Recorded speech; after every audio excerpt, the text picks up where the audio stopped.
नमस्कार दोस्तों, स्वागत है आपका जस्ट यूपीएससी में।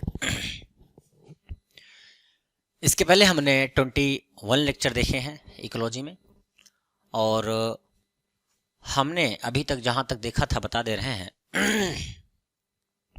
राष्ट्रीय जैव विविधता प्राधिकरण में हमने देखा था कि ये जो राष्ट्रीय जैव विविधता प्राधिकरण की स्थापना कब हुई, किस वर्ष अधिनियम आया और क्या इंपॉर्टेंट था, वो हमने देख लिया था।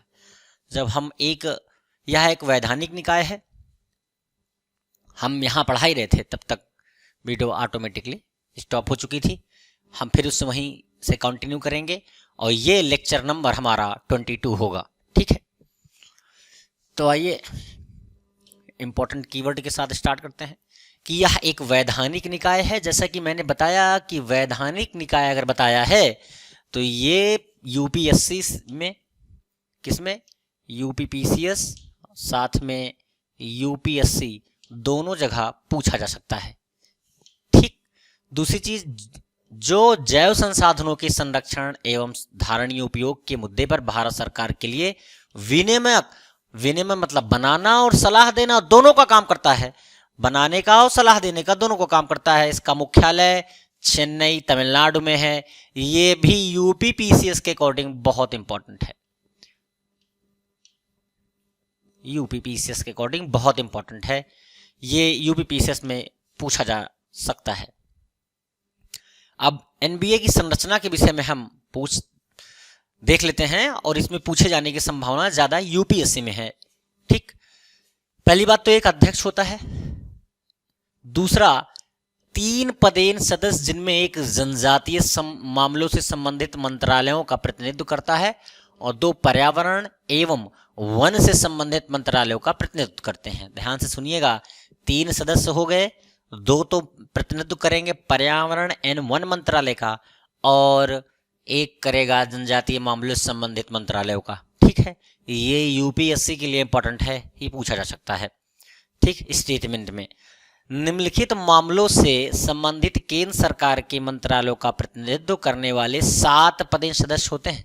निम्नलिखित मामलों से संबंधित केंद्र सरकार के मंत्रालयों का प्रतिनिधित्व करने वाले कुल सदस्यों की संख्या कितनी है? 7 है। यहां पर सदस्यों की संख्या ये जो 7 दी हुई है, यहां पर ये जो 3 दी है, ये दोनों के दोनों यूपीपीसीएस में ये फैक्ट के रूप में पूछे जा सकते हैं। संरचना में फैक्ट के रूप में पूछे जा सकते हैं।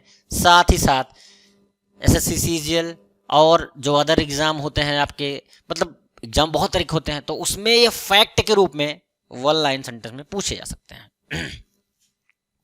आगे, इसमें 7 सदस्य में कौन कौन है? कृषि, अनुसंधान एवं शिक्षा, जैव प्रौद्योगिकी, और इसके बाद महासागरीय विकास, कृषि एवं सहयोग, भारतीय चिकित्सा पद्धति एवं होम्योपैथी, विज्ञान और प्रौद्योगिकी, विज्ञान और औद्योगिक अनुसंधान। ये 7 सदस्य हैं। ये आप चार्ट और फ्लो चार्ट जैसे बोलते हैं ना, बना करके आप मेंस में इसका यूज कर सकते हैं। इससे आपके जो मार्क्स में है वो इंक्रीज हो सकते हैं।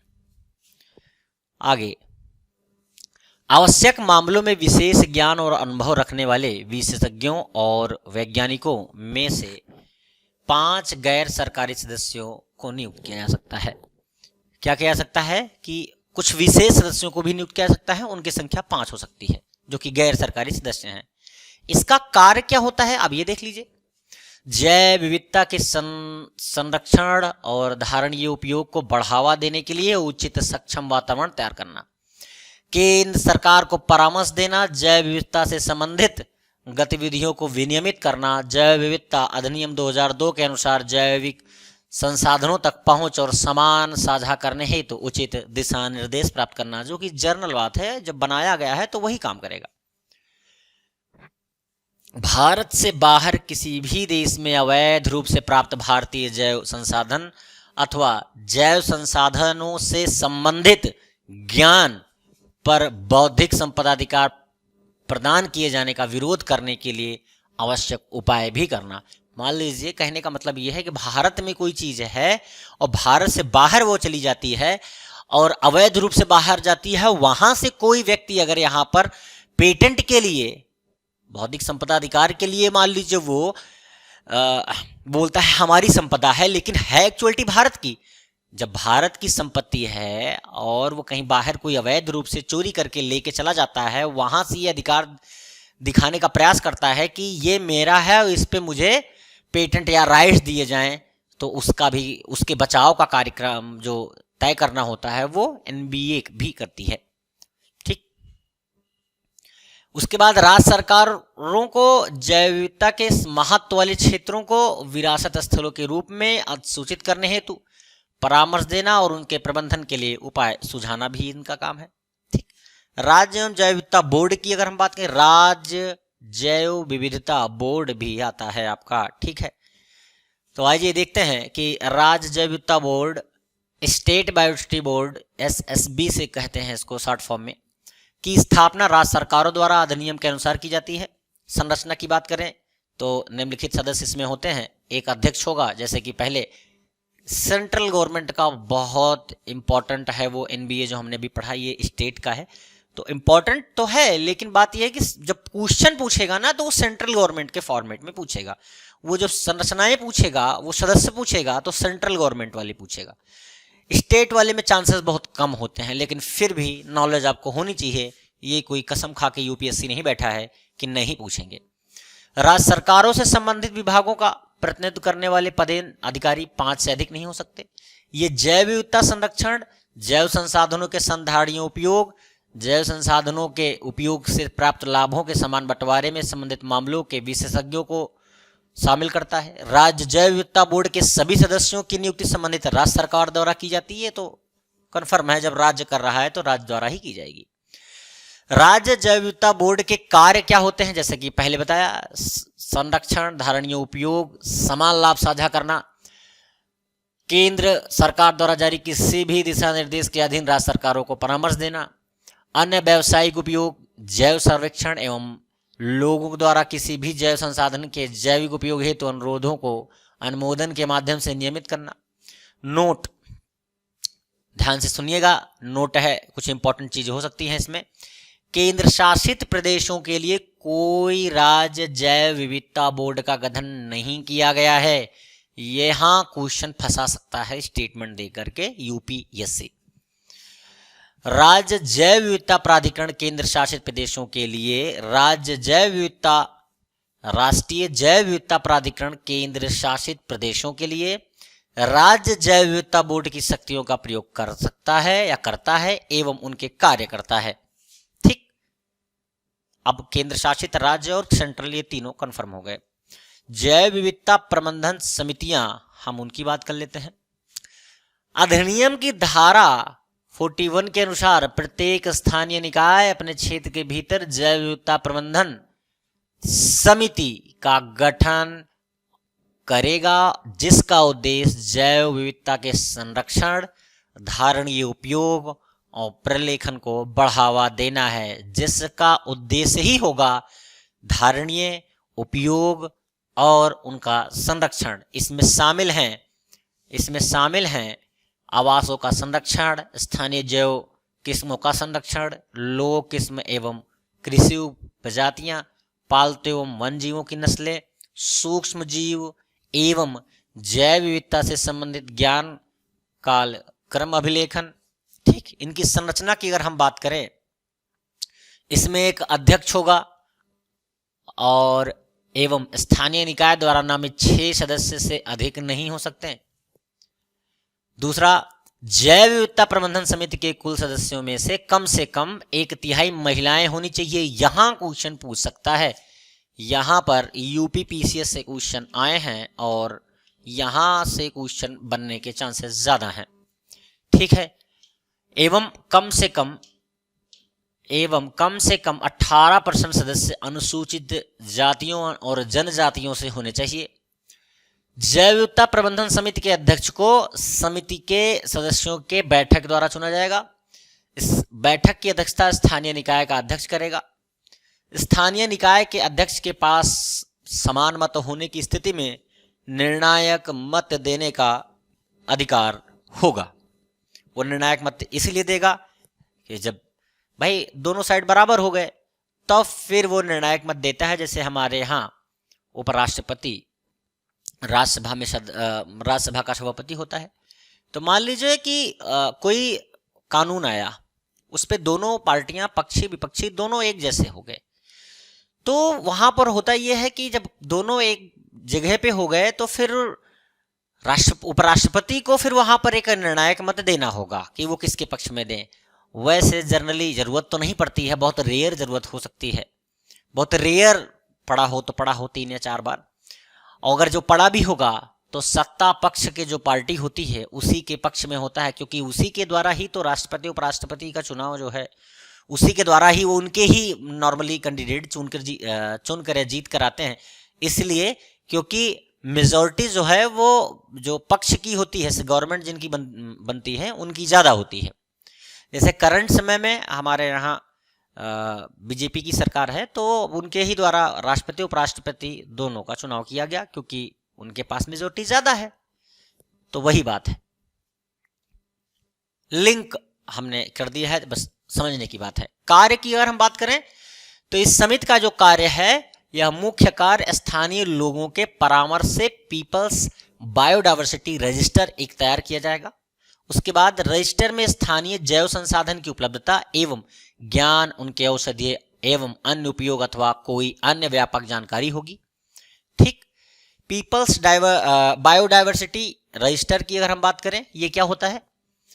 पीपल्स पीबीआर से भी डिनोट करेंगे इसको हम, एक बार ध्यान से सुन लीजिए। पीपल्स बायोडायवर्सिटी रजिस्टर को हम पीबीआर बोलेंगे अब जब भी ये कहीं नाम आएगा। तो जो पीबीआर के तहत स्थानीय जैव विविधता, पारंपरिक ज्ञान, कार्यों के सहभागी अभिलेखन और ध्यान केंद्रित किया जाता है। ध्यान से फिर सुन लीजिए, जो पीबीआर है, पीपल्स बायोडायवर्सिटी रजिस्टर्ड के तहत स्थानीय जैव विविधता जो होती है, उसके बाद पारंपरिक ज्ञान जो होता है उनका, एवं कार्यों के सहभागी अभिलेखन जो होते हैं, उन पे यहाँ पर ध्यान केंद्रित किया जाता है। रजिस्टर में स्थानीय जैव विविधता की उपलब्धता एवं ज्ञान, उनके औषधीय एवं अन्य उपयोग अथवा अन्य व्यापक जानकारी होगी। इसी प्रकार से हम बात करें तो इन्हें जैव संसाधन संबंधित पारंपरिक ज्ञान पर स्थानीय लोगों के अधिकार निर्धारित करने में महत्वपूर्ण कानूनी दस्तावेजों के रूप में देखा जाता है। अब आगे आ जाइए, जैव विविधता संरक्षण हेतु भारतीय प्रयास। भारत में जैव विविधता के संरक्षण में अभी तक क्या क्या प्रयास किए गए हैं वो हम लोग देख लेते हैं। सबसे पहले वन एवं वन्यजीव संरक्षण हेतु 1894 में भारत की प्रथम वन नीति की घोषणा की गई। यहाँ से यूपीपीसीएस और यूपीएससी में स्टेटमेंट के तौर पर क्वेश्चन पूछे जा सकते हैं। ठीक है, उसके बाद की बात अगर हम करें तो स्वतंत्रता पश्चात 1952 में भारत की नई वन नीति की घोषणा भारत सरकार द्वारा की गई, जिसमें 1988 में संशोधित किया गया। अगर हम कुछ उद्देश्य की बात करें तो कुछ उद्देश्य इस वन नीति के जरूर रहे हैं। जैसे पहला, 33% भाग पर वन लगाए जाए, पर्यावरण संतुलन बनाए रखना, पारिस्थितिकी या संतुलन क्षेत्र में वन लगाना, देश की प्राकृतिक धरोहर जैव विविधता तथा आनुवांशिक पूल का लगाना, मृदा अपरदन मरुस्थलीय रोकना, निम्नलिखित भूमि पर सामाजिक वानिकी एवं वनारोपण द्वारा आवरण का विस्तार करना, वनों की उत्पादकता बढ़ाकर वनों पर निर्भर ग्रामीण जनजातियों को इमारती लकड़ी, ईंधन, चारा, भोजन जो कॉमन चीजें होती हैं वो उनको प्रदान करना। इसी प्रकार से 1980 में सामाजिक वानिकी कार्यक्रम की शुरुआत हुई। यहाँ क्वेश्चन पूछा गया है यूपीपीसीएस में यहाँ से क्वेश्चन पूछा गया है कि सामाजिक वानिकी कार्यक्रम की शुरुआत कब हुई, तो यहाँ से पूछा जा सकता है।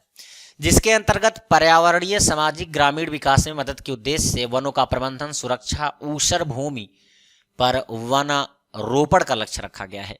ठीक, अभी हमने इसके पहले बताया था 1972 में 1972 में world life protection act WPA, इसके पहले बता चुका हूं मैं, आया था। लेकिन इसके विषय में और डिटेल में चर्चा अभी हम कानून वाले सेक्शन में पूरा करेंगे, लेकिन फिर भी यहाँ जिक्र हो रहा है तो इसलिए बात कर ले रहे हैं कि वर्ष 1972 में वन्यजीव संरक्षण अधिनियम पारित हुआ, जिसका उद्देश्य क्या था? उद्देश्य था संकटग्रस्त प्रजातियों को सुरक्षा प्रदान करना, राष्ट्रीय उद्यान, वन्यजीव अभ्यारण्य जैसे संरक्षित क्षेत्रों को कानूनी सहायता प्रदान करना।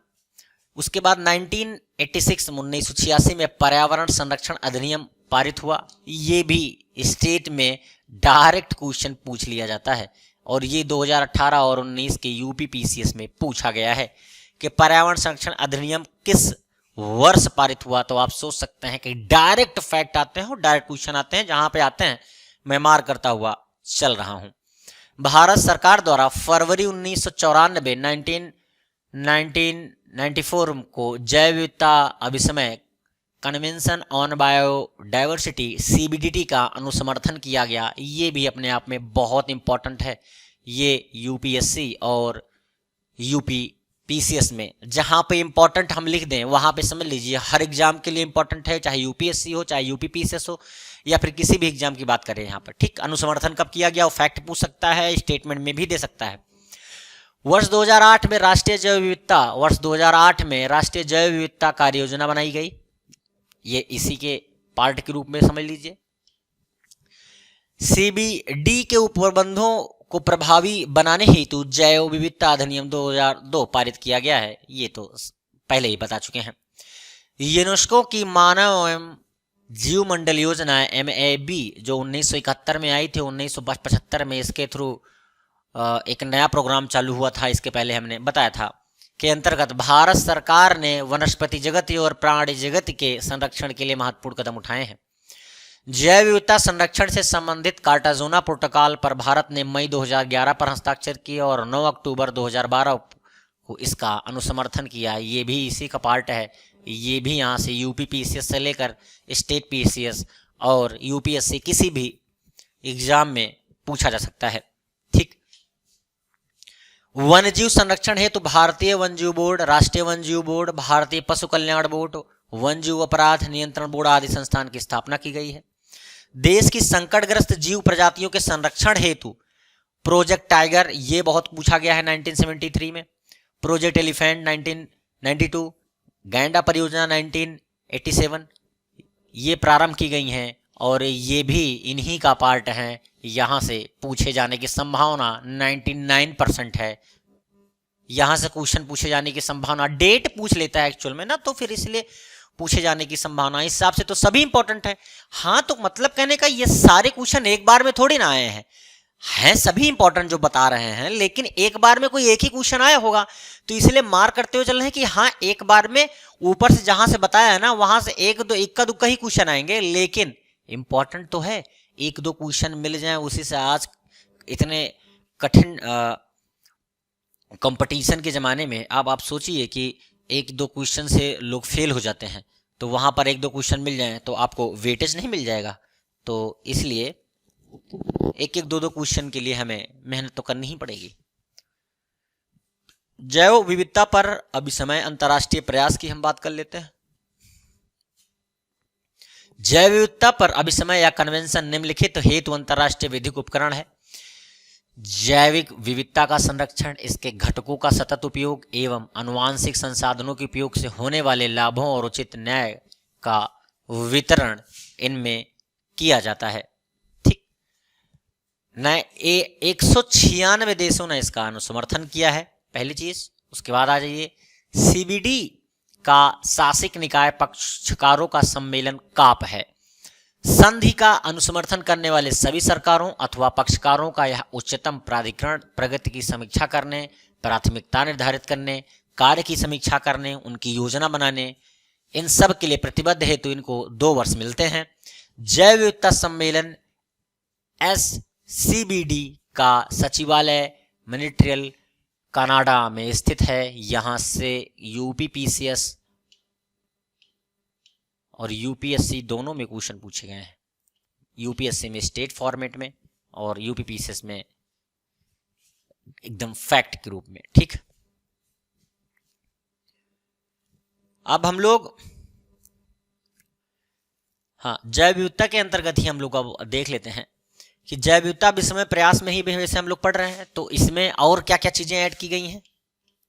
ठीक, इसमें जैव विविधता कन्वेंशन ये हो चुका, ऊपर बता दिए, कितने लोगों ने इसका समर्थन किया ये भी बता दिए, और सचिवालय कहाँ है ये भी बता दिए हैं। अब CBDT की विषय में बात कर लेते हैं।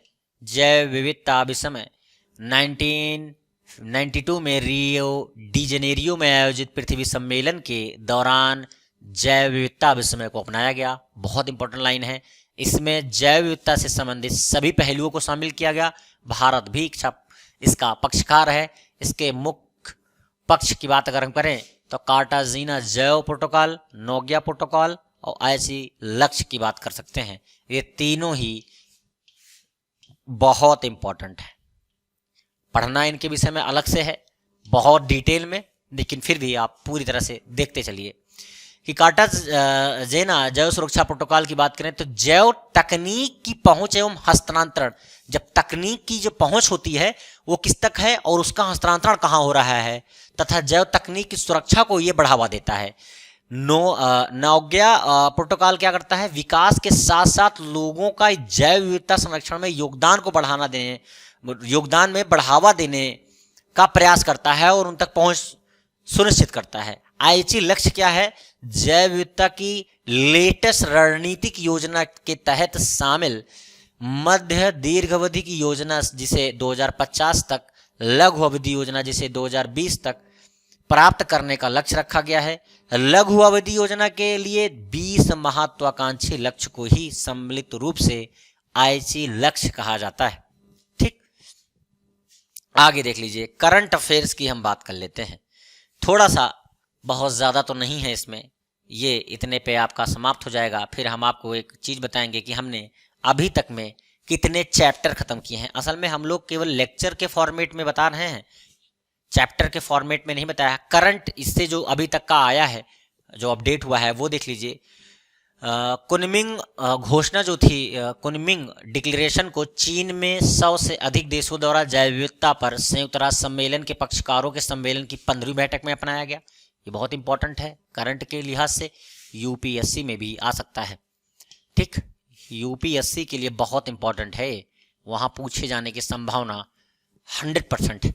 कहीं न कहीं छोटे से स्टेटमेंट में ही डाल देगा, तब भी ढूंढते रहोगे। इस घोषणा को अपनाने से एक नए वैश्विक जैव विविधता समझौते के लिए आधार निर्मित होगा।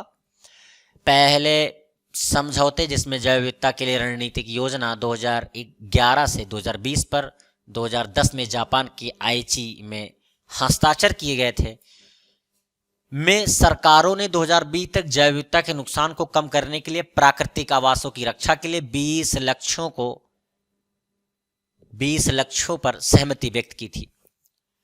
अच्छा, ये इतना जो लिखा हुआ है, अब ये इतना बड़ा है तो पढ़ने के बाद लगता है कि अरे ये इतना अब तो समझ में तो आया नहीं। तो वही जो आईची लक्ष्य जो 20 निर्धारित किए हैं 2010 से 2020 तक में, जापान में आईची लक्ष्य जो निर्धारित किए 2010-11 में 2020 तक के लिए था, तो 20 लक्ष्य थे। वही बोल रहा है कि वो 20 लक्ष्य 2020 तक के लिए जो थे उनकी ही हम बात यहां पर कर रहे हैं। ठीक, उसके बाद यह कोई बाध्यकारी अंतर्राष्ट्रीय समझौता नहीं है, ये बहुत इंपॉर्टेंट है। 30x30 संरक्षण लक्ष्य क्या है, इस घोषणा में ने मतलब 30x30 30 × 30 लक्ष्य संरक्षण लक्ष्य की अवधारणा प्रस्तुत की गई है, जो कि COP15 में प्रस्तुत किया गया एक प्रमुख प्रस्ताव है। यह वर्ष 2030 तक पृथ्वी पर भूमि और महासागरों को संरक्षित स्थिति तक 30% वाहन करेगा। मतलब कहने का कि 30x30 2030 हो गया, और 30% वाहन करना मतलब भूमि और महासागर को जो उसकी संरक्षित की स्थिति है उसको 30% तक ही वाहन करने का लक्ष्य रखा गया है। ऐसा कहा गया है किसमें, 30x30 संरक्षण लक्ष्य में। अब आगे देख लेते हैं, शायद ये लास्ट पॉइंट है हमारा, कि संसाधनों तक पहुंच और लाभ साझाकरण, ABS access and benefit sharing क्या होता है। तो BD अधिनियम को अपनाने के बाद, बायोडायवर्सिटी अधिनियम को अपनाने के साथ साथ CBDT के सिद्धांतों को साकार करने पर ध्यान केंद्रित किया गया। सबको पता है, कॉमन बात है। यह महसूस किया गया कि सभी देशों के लिए स्वीकार्य एवं कुशल प्रभावी तंत्र, जैव संसाधन मुद्दों के लिए जैव संसाधन संबंधी मुद्दे के लिए एक संदर्भ बिंदु को अपनाने की आवश्यकता है। संदर्भ बिंदु का मतलब ये होता है कि एक फोकस्ड बिंदु होना चाहिए कि हाँ इसका कोई अर्थ निकलता हो और उसको हम लोग इन फ्यूचर पूरा भी कर सकते हैं, उसको अपनाने की आवश्यकता है। तो सीबीडी के साथ में वो 1992 में 1992 में शुरू हुआ या प्रक्रिया, सीबीडीटी के साथ में ये प्रक्रिया 1992 में शुरू हुई और ये किसके अंतर्गत शुरू हुई? नोग्या प्रोटोकॉल के तहत। और इस संदर्भ को विस्तृत करने का काम नोग्या प्रोटोकॉल का था। जल्द ही देशों ने नियामक ढांचा को अपना लिया और राष्ट्रीय कानून को लागू करने के लिए प्रक्रिया शुरू कर दी और भारत ने अग्रणी नेतृत्व करते हुए 2014 में ही एबीएस दिशा निर्देश को अपना लिया। भारत के लिए लाभ क्या होगा इससे? तो भारत आनुवांशिक संसाधनों और इससे जुड़े पारंपरिक ज्ञान के दुरुपयोग या जैविक चोरी का शिकार था जो अन्य देशों में पेटेंट किए गए थे। इसके प्रसिद्ध उदाहरणों में नीम और हल्दी शामिल है। मतलब यहां से चुरा कर कोई चीज कहां लेके जाते थे? दूसरे देश, वहां से उसको पेटेंट करा लेते थे, भारत को पता भी नहीं होता। जैव चोरी के शिकार भारत सहित अन्य विकासशील देशों ने इन ऐतिहासिक गलतियों को सुधारने के लिए कई अंतर्राष्ट्रीय वार्ताओं में कड़ा संघर्ष किया और जीत हासिल कर सफलता पाई। उम्मीद है कि एबीएस पर नोग्या प्रोटोकॉल ने इस चिंता का समाधान किया है। जिस समस्या को सीबीडी में स्थान नहीं दिया गया था उसको नोग्या प्रोटोकॉल में स्थान दिया गया और काफी हद तक अवैध कब्जे जो भारत से लेकर के सामग्री ले गए थे भारत से बाहर, उस पर जो अवैध कब्जा कर रखा था उसको भारत ने रिट्रीव कर अपने यहाँ लेकर आए वो, और उसके ऊपर भारत ने पेटेंट का दावा किया। जो बाहरी लोग करते थे अब भारत वो काम कर रहा है क्योंकि वो भारत की संपत्ति थी। तो कहने का मतलब ये है कि इससे भारत को फायदा ये हुआ कि हमारी जो बौद्धिक संपदा है भारत के अंतर्गत ही रह गई। तो एक इंफॉर्मेशन छोटी सी ये थी कि यहां तक जो ये खत्म हुआ है इसका मतलब ये नहीं कि इन्वायरमेंट खत्म हुआ। 22 लेक्चर बने कंप्लीट, मतलब कहने का हमारे अकॉर्डिंग जब सीरीज में आएगा तो कुल 21 लेक्चर बने और 21 लेक्चर में हम 5 चैप्टर कंप्लीट कर चुके हैं। 1 से लेकर 5 चैप्टर इन्वायरमेंट का फिनिश हो चुका है। अब हम लोग अगला जो असाइनमेंट है वो 6 chapter two 10 chapter next video में लेकर मिलेंगे। तब तक के लिए नमस्कार, जय हिंद।